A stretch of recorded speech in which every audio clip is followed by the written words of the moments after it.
house is. If you're like at a bar downtown and you say to a girl like, let's go back to my place, to my house, and it happens to be in Markham, it's not exactly exciting for her to get into a taxi, ride for an hour and a half, and then end up at a house in Markham and have to go back the next morning.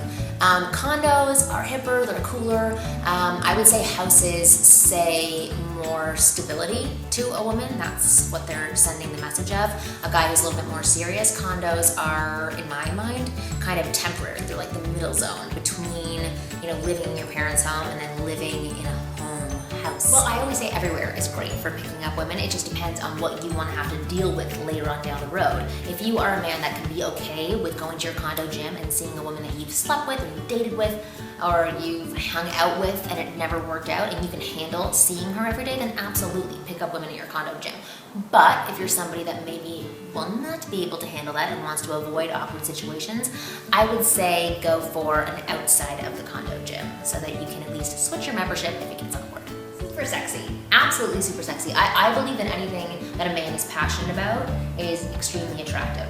But if he's gardening and complaining about it or gardening because he's trying to impress me, not very attractive. But overall, super sexy.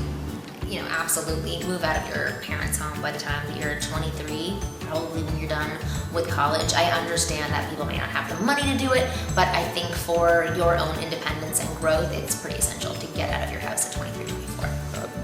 I would say a lot. I think it depends on how old you are. If you're 27 and you have your first condo, you can be a minimalist because a girl can walk in there and say, okay, great, there's lots for me to do. I can add to your life. I can get you furniture. I can make you clean up a bit.